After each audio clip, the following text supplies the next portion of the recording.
I shouldn't have let Regina talk me into this. I don't want to be here. And yet, here I was.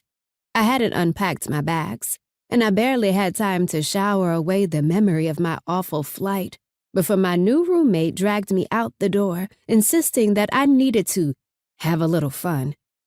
But I definitely wasn't having fun. This was decidedly not fun.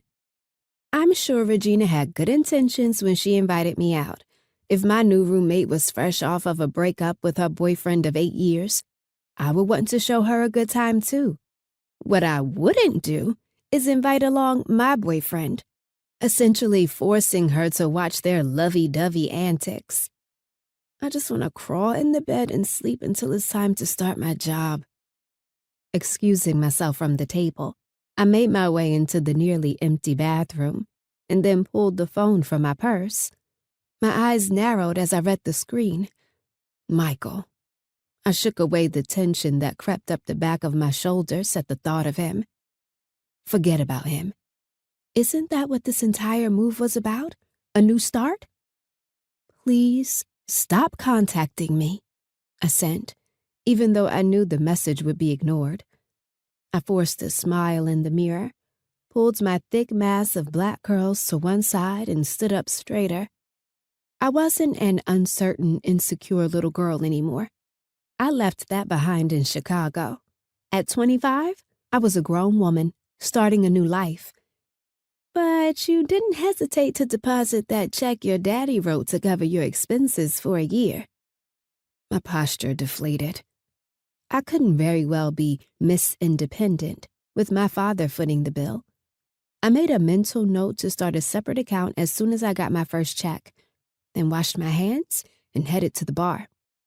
I needed a break, just a few minutes away from Regina and Kevin. Any other time, I would have found their overt affection for each other sweet. Tonight, it was just plain depressing. Mercifully, the bar was quieter than the main dining area. The live band sounded good, but the heavy thump of the drums had been intensifying my stress-induced headache since I walked in. I requested an ice water from the bartender, even though I wanted something stronger.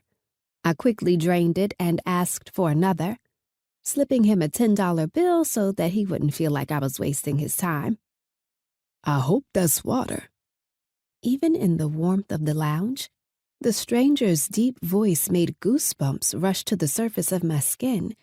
My body tensed as he slid into the empty bar stool beside me, and I looked up, wondering if his face could possibly be any match for his voice.